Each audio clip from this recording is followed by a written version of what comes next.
In the heart of Charleston's sugar plantations, one man's quiet courage changed everything. Abel, a servant forced to endure endless cruelty, faced a choice no one else dared: to act or continue suffering in silence. Tonight, we uncover the story of revenge, justice, and survival in a world built on chains. Stick with us, hit that like button, subscribe, and join us as we unravel the shocking truth behind Abel's darkly calculated plan. Charleston, South Carolina, in the late 1800s, was a city of stark contrasts. On one side, the remnants of wealth and grandeur from a bygone plantation era still lingered: stately homes lining cobblestone streets, the echoes of grand balls and high society. On the other side, the land itself bore the scars of a cruel economy built on human suffering. Sugar plantations stretched for miles, their fields dense with tall, waving stalks that shimmered in the harsh southern sun. Each plant, each field, and each press whispered stories of toil, sweat, and resilience. The sugar plantation was a world unto itself. The fields were a place of relentless labor, where men and women, freed in law, but often still bound in reality, worked from sunrise to long past sunset. The machinery, massive and unyielding, was a constant reminder of the plantation's power and the cost of survival. Sugar presses groaned under the weight of the harvest, steam rising in the early morning mist, mixing with the dust kicked up by endless feet. This was not merely a workplace. It was a world where power, fear, and survival were intertwined in every gesture and every glance. Life for the servants and field hands was never easy. Even after emancipation, the systems of control and oppression lingered. Overseers, men appointed to maintain order and enforce the plantation owner's will, wielded authority with brutality and often arbitrary cruelty. A harsh word, a threatening gesture, a sudden lash, these were the instruments used to remind workers of their precarious position. Fear was constant, even for those who had earned a reputation for skill, diligence, or intelligence. And yet, beneath the fear, there was also quiet resistance, acts of subtle defiance, stolen moments of rest, whispered warnings shared among workers, a look exchanged that said, "I see you and I will endure." Charleston itself was a city still haunted by its past. The docks were busy with the trade of goods, sugar and rice passing through, while the river bore witness to centuries of movement, commerce, and forced labor. The streets could feel welcoming to some, yet every corner seemed to hold shadows of stories untold, of lives shaped by both resilience and suffering. It was a city caught between the romanticized grandeur of history and the harsh realities faced by those whose hands had built it. The plantations, though physically beautiful, were places of tension. Every tree-lined path and sunlit clearing could conceal danger. Overseers walked the fields with the weight of authority, their presence enough to bend the backs and spirits of even the strongest men. But within this harsh environment, there were individuals like Abel, who observed quietly, moving among the rows of sugarcane with careful steps, noting every weakness, every pattern, every opportunity. These men and women knew the value of patience, the strength found in silence, and the power of a single, calculated decision. Even the air seemed charged with anticipation. The distant clatter of a sugar press, the low hum of laboring voices, the rustle of the wind through the cane, it all combined into a world alive with both fear and quiet determination. It was a world where history was not just written in books, but carved into the soil, stamped into the worn wooden floors, and etched in the expressions of those who endured. In this world of contrasts, of wealth and oppression, fear and resilience, Abel's story was about to unfold. The stage was set not with grandeur, but with tension, not with peace, but with the quiet, simmering possibility of defiance. In the shadow of the sugar press, in the heart of Charleston's plantation life, one man's courage was about to collide with cruelty in a way that would echo far beyond the fields he called home. Abel was not born into freedom. He came from a long line of people who had known the sharp edges of hardship, yet he carried a quiet strength that set him apart. He was a man of thought as much as of action, someone who listened more than he spoke, who observed the smallest details in a world where the slightest misstep could cost a life. His hands were strong from years of labor in the fields, but his mind was sharper still, always calculating, always watching. From an early age, Abel had learned the value of patience. Life had taught him that rushing into anger or defiance often invited punishment rather than change.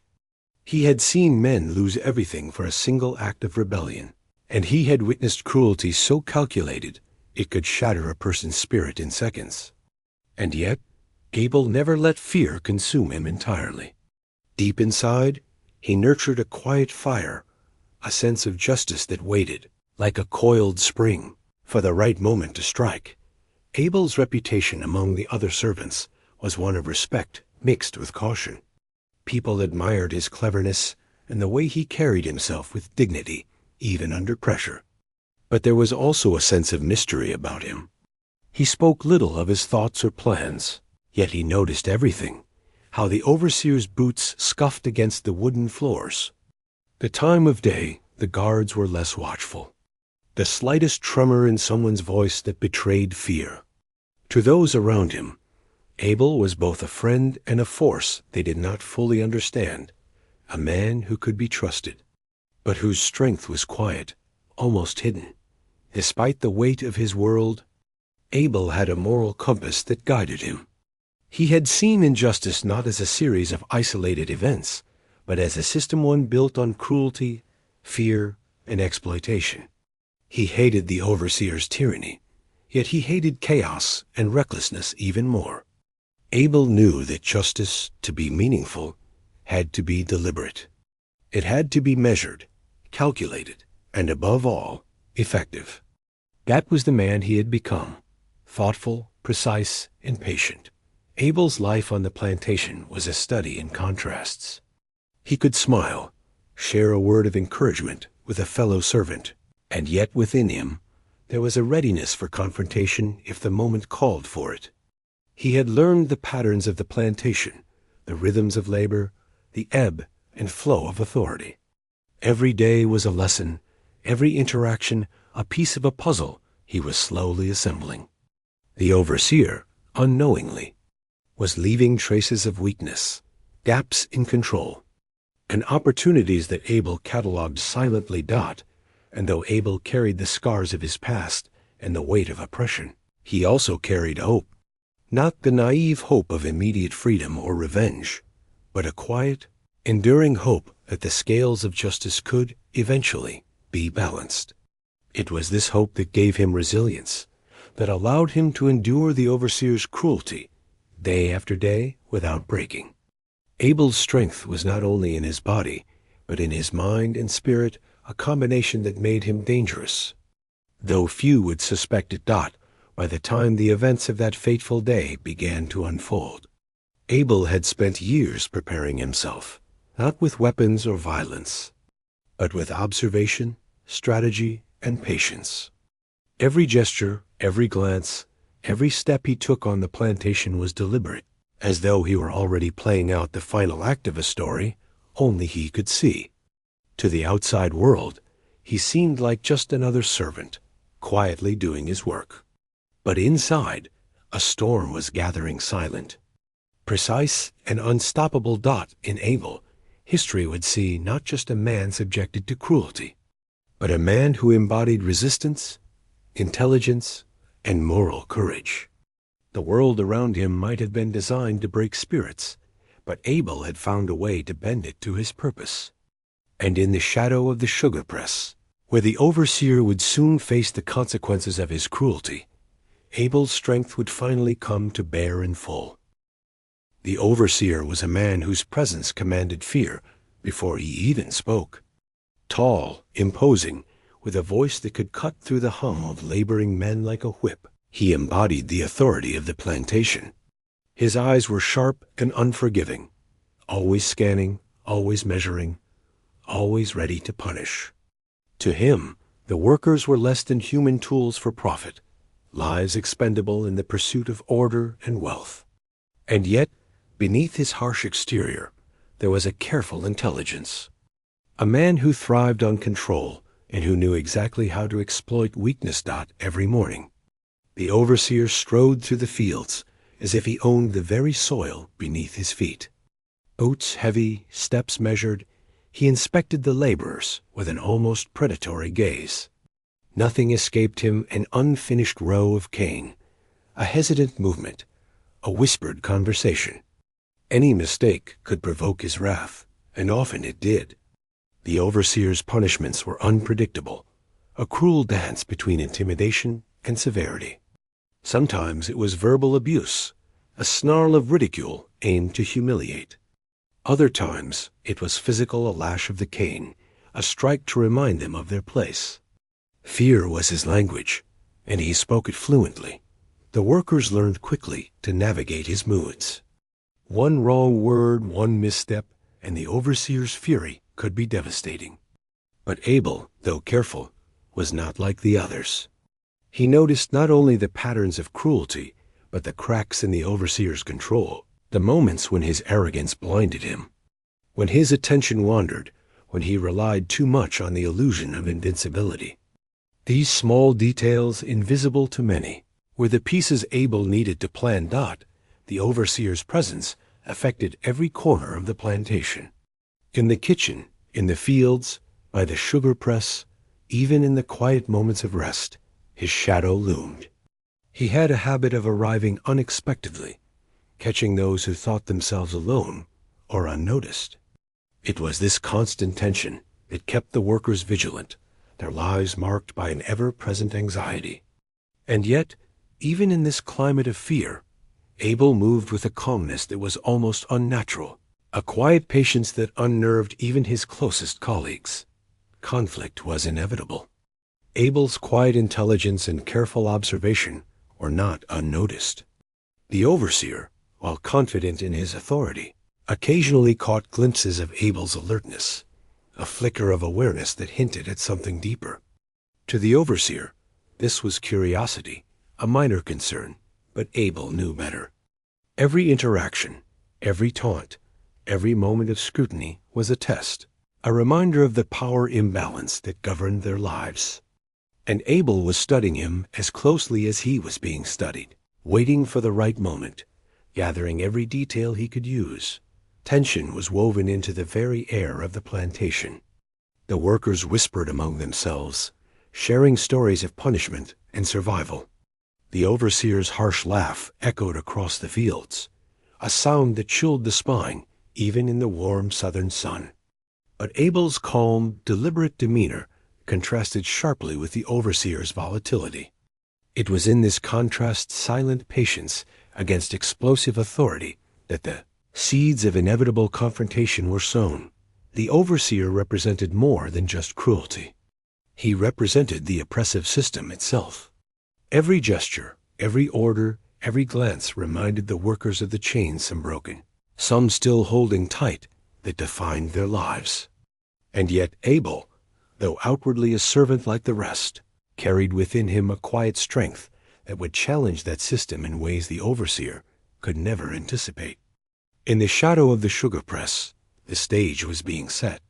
The overseer believed himself untouchable. Abel knew otherwise. Life on the plantation was relentless, measured in sweat, sun, and the endless rhythm of labor.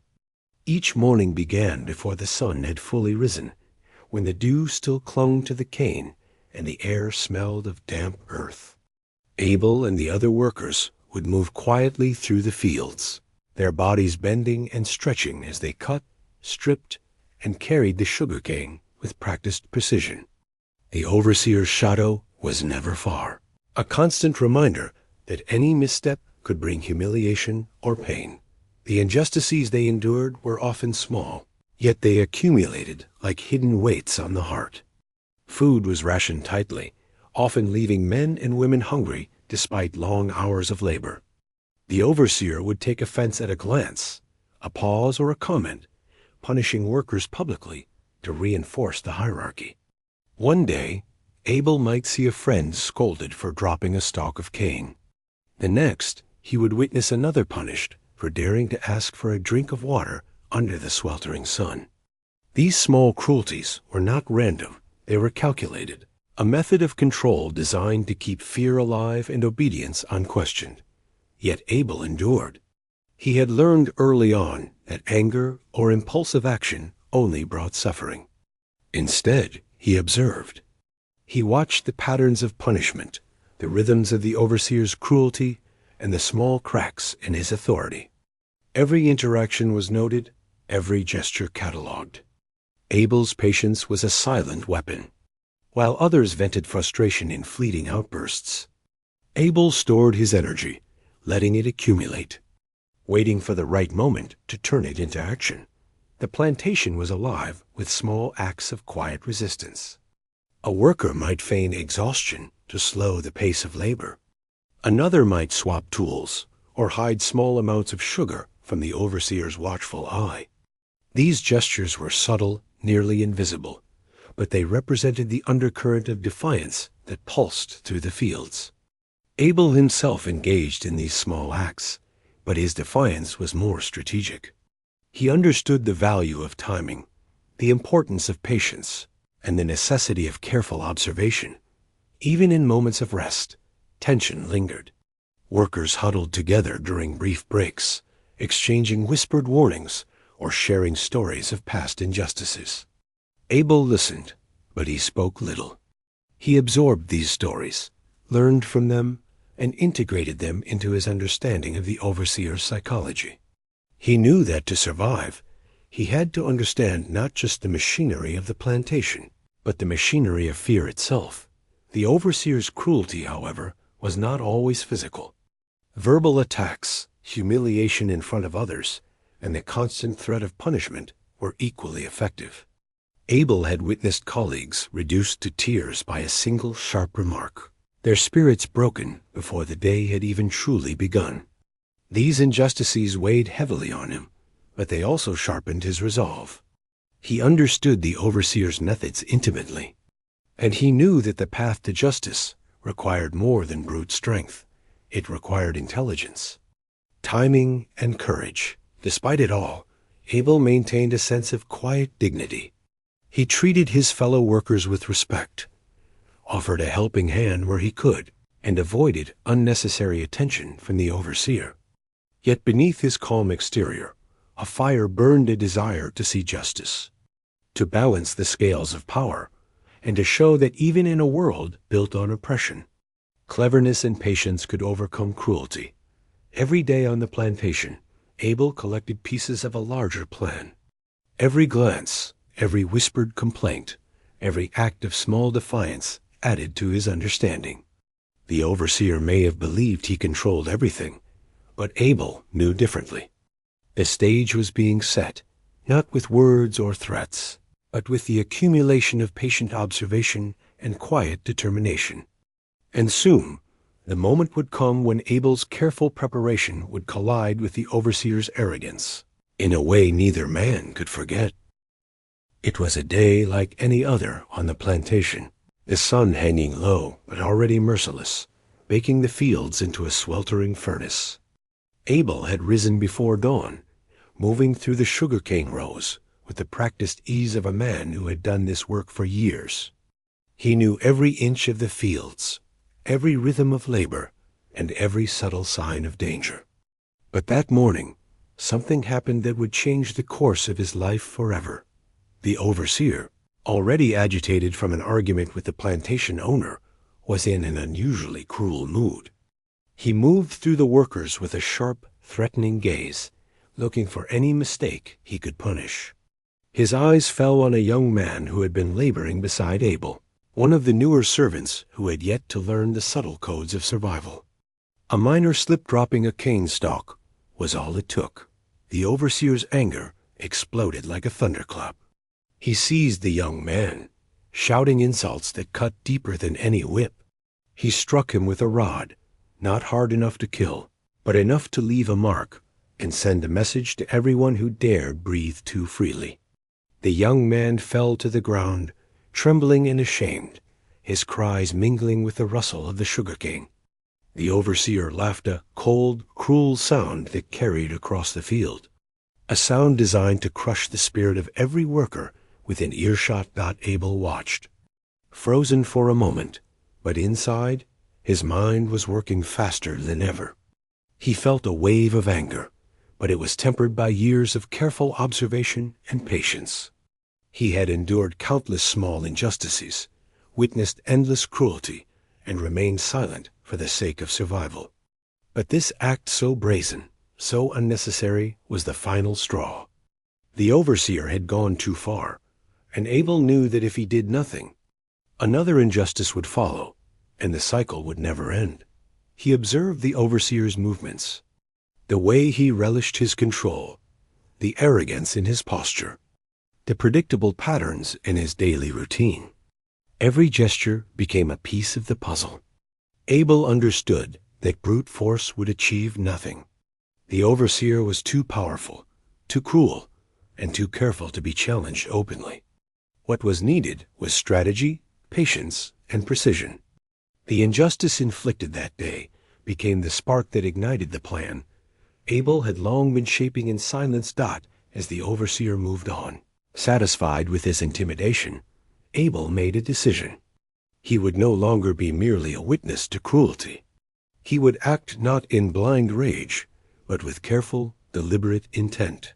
He would use his knowledge of the plantation, the machinery, and the overseer's habits to turn the tables. The sugar press, a massive piece of machinery that had always been a tool of labor, would become the stage upon which justice was delivered. But even in that moment, Abel wrestled with the moral weight of his choice. Revenge was a dangerous path, one that could destroy as easily as it could liberate. He asked himself silently if he could live with the consequences, if he could bear the responsibility of what was about to unfold. And yet, the cruelty he had witnessed left him no choice. The overseer's arrogance had created an opportunity, and Abel's patience and cunning had prepared him to seize it. That day marked a turning point. The overseer had crossed a line, and Abel, who had spent years observing, calculating, and waiting, finally recognized the moment for action. What followed would not be impulsive. It would be precise, deliberate, and inevitable. The field seemed quieter after the incident, the workers wary, sensing that a change was coming, though none could yet know its shape. Abel carried the weight of the decision heavily, knowing that history, justice, and consequence were about to collide in the shadow of the sugar press. After the overseer's cruel outburst, Abel returned to his quarters that evening with a storm of thoughts swirling in his mind. The shadows of the room felt heavier than usual, pressed down by the weight of injustice he had witnessed that day. He knew he could no longer remain a passive observer, yet the decision before him was not simple.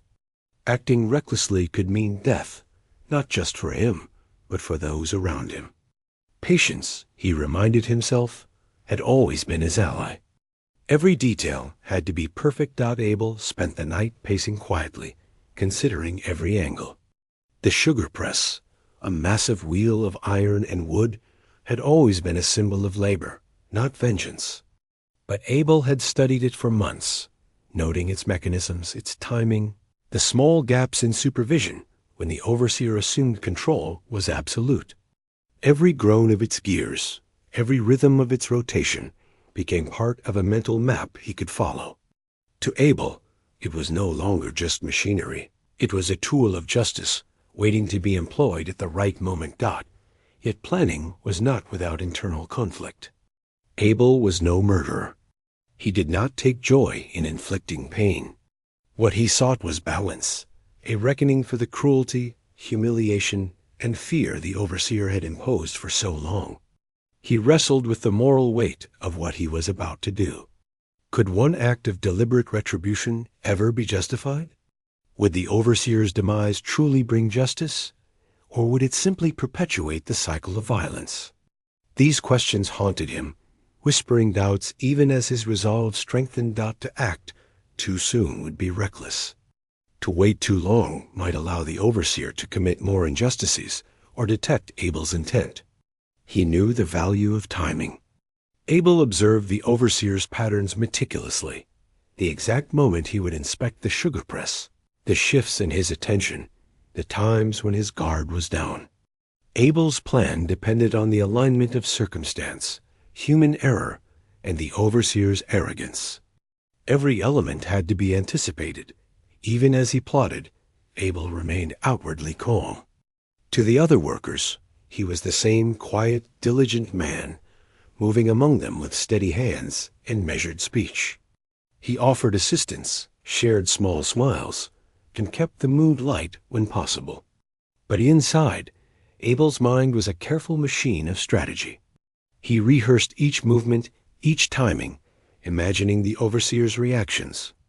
The mechanical creaks of the sugar press, the silent satisfaction of seeing justice served. Abel also considered the broader consequences.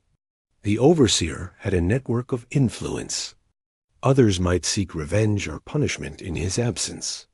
He needed to ensure that his actions would protect the innocent while addressing the guilty. This was not simply a personal vendetta.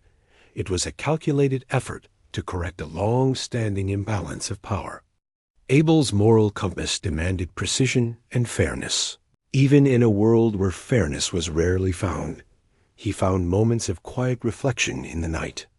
Lying on his cot, staring at the dim ceiling, Abel imagined the lives of those around him, friends, companions, those who had suffered quietly under the overseer's cruelty. He thought of their smiles, their whispers of hope, and the resilience they carried. Their strength became his fuel. He realized that his action, while dangerous, could also be a message. That oppression, no matter how absolute it seemed, could be challenged with intelligence, patience, encouraged. By the first light of dawn, Abel's plan was complete. Every detail, every contingency had been considered. The moral struggle remained, but it had been tempered by necessity. He had accepted that to achieve justice in a world so deeply unjust, he might need to act decisively. The sugar press, the overseer, and Abel's careful preparation now formed a triangle of inevitability. What remained was to wait for the moment when all three would converge, and when patience, courage, and justice would finally meet in the heart of the plantation.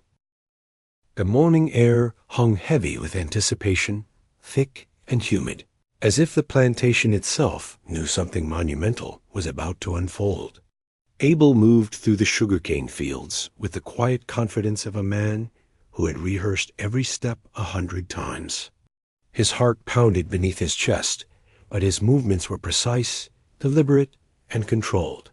Every sound, the distant clatter of tools, the rustle of cane, the soft steps of other laborers, was catalogued, measured, and stored in his mind. Today, patience would meet its reward. The overseer appeared as he always did, striding toward the sugar press with that familiar air of arrogance. He had no reason to suspect that Abel, the quiet servant who had always followed orders without complaint, would challenge the natural order of fear and control he so meticulously maintained. The overseer's confidence was his vulnerability, a flaw Abel had observed and studied for months. Every smirk, every gesture of superiority, every assumption of invincibility became a piece of the puzzle.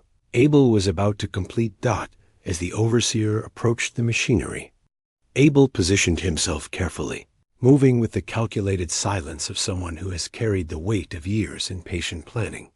The gears of the sugar press groaned softly, steam curling from its massive wheels. Abel's hands hovered near the controls, his breath measured, his mind focused. This was not a moment of anger. It was a moment of justice. Every detail mattered: the angle of the lever, the timing of the rotation, the rhythm of the overseer's movements. One misstep could ruin everything. The overseer leaned over the machinery, inspecting the work as he always did, unaware of the trap unfolding. Abel's eyes met his briefly, a flicker of recognition. He knew that subtle awareness could be enough to unnerve a man. But the overseer, drunk on his own authority, did not see the danger. He laughed, a harsh, grating sound that echoed across the clearing, signaling to Abel that the moment was now. With careful precision, Abel shifted the controls, guiding the machinery into the position he had meticulously calculated. Every creak of the gears was amplified in the tense silence. Abel's hands were steady, his pulse controlled, his focus absolute. The overseer, confident and unaware, continued his inspection, oblivious to the consequences awaiting him. The machine, so familiar, so routine, now became the instrument of reckoning. Time seemed to stretch. Every second was charged with tension. Abel felt the weight of history pressing down on him, the countless injustices he had witnessed, the silent suffering of the laborers, the arrogance of a man who believed fear was enough to control others. And yet, even in this decisive moment, Abel's moral clarity remained. He was not seeking vengeance for cruelty alone. He was seeking justice, a recalibration of power long abused. The moment arrived. The overseer, caught in the precise alignment of machinery and planning, faltered as the consequences of his arrogance became clear. There was no chaos, no frantic struggle, only the inevitable precision of Abel's preparation. The overseer's shock, the sudden realization of his vulnerability, was met with the quiet inevitability Abel had orchestrated.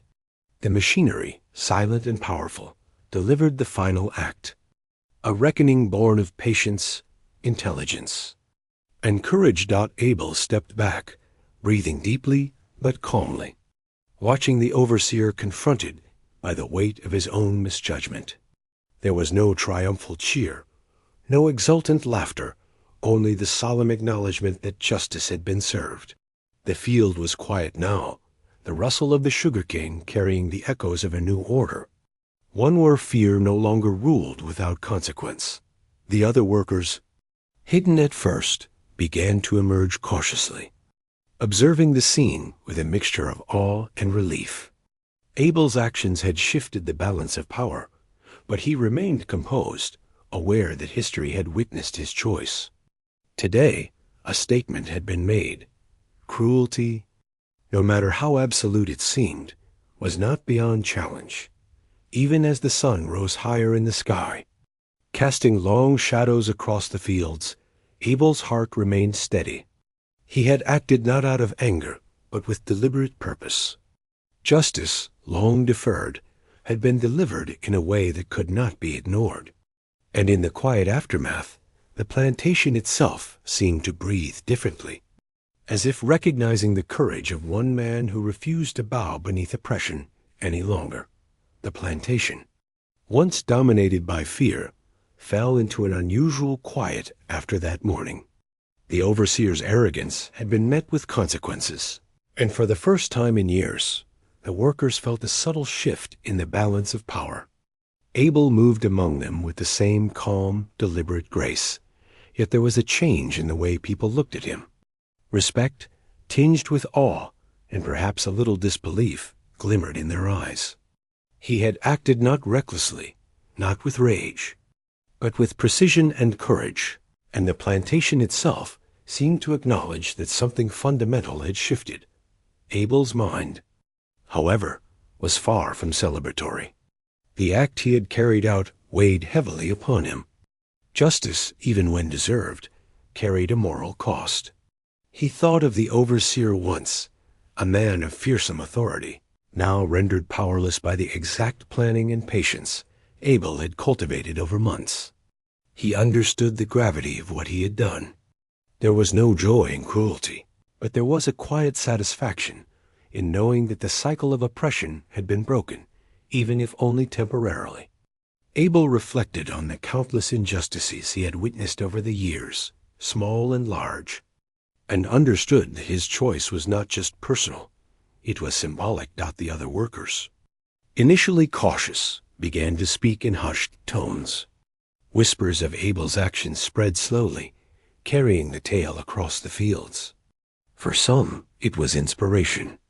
For others, it was caution, a reminder that the world remained dangerous, even when justice had been served. But everyone recognized that Abel had achieved something extraordinary. He had demonstrated that courage, intelligence, and patience could overcome cruelty and oppression. The story of one man's deliberate, calculated action would ripple through the plantation long after the dust had settled. Abel himself felt the weight of this legacy. He had acted not for fame, nor for notoriety, but to correct an imbalance of power that had been sustained by fear. He knew that the overseer's absence, or at least his humiliation, would alter daily life on the plantation. The workers could now breathe a little easier, move with slightly more freedom, and perhaps even hope that their voices mattered. In a small, measured way, Abel had carved a space where dignity could survive, even in the shadow of relentless labor. Yet Abel also understood the fragility of this moment. History had taught him that power shifts easily, and cruelty could return with new faces or new authority. He knew the overseer's allies might seek vengeance or attempt to reassert control. For this reason, Abel remained vigilant, aware that justice was never permanent, and that the work of protecting oneself and one's community required constant care, courage, and intelligence. He had delivered a statement, but the world would continue to test the resolve of those who dared to challenge it. Looking back, Abel saw his act as part of a larger story of resilience. The plantation, for all its brutality, had also been a place of subtle resistance, of whispered defiance, of moments where dignity survived despite oppression. He recognized himself in the lineage of those who endured quietly yet strategically, preparing for the moments when patience, courage, and opportunity aligned. He understood that his actions were not an isolated incident. They were part of a continuum of resistance that had existed for generations. The moral of Abel's story resonates even beyond the fields of Charleston. Justice, he showed, is not always loud or immediate. It is often deliberate, patient, and precise. Power can be challenged not only through force, but through intelligence, observation, and courage. Abel's choice to act thoughtfully, to weigh the consequences, and to align his strategy with moral clarity is a lesson that echoes through history. It is a reminder that even in the darkest times, the human spirit can assert itself in ways that are quietly revolutionary. As the sun dipped lower, casting long shadows over the fields, Abel walked among the sugarcane one last time before returning to his quarters. The plantation was quieter now, but alive with the knowledge that fear had met its match. He had acted with careful resolve, and in doing so, he had reshaped the boundaries of power in his small corner of the world. His courage, patience, and moral clarity would be remembered by those who witnessed it. Passing into the whispered, history shared under the shade of the cane and beyond, Abel's story serves as a testament to the strength of the human spirit in the face of oppression. It is a story of endurance, intelligence, and courage. A reminder that justice, even in a world built on cruelty, is possible. And for those who hear it today, it stands as a call to remember the quiet heroes of history, the men and women who, through patience, strategy, and moral resolve, shaped the world in ways both subtle and profound.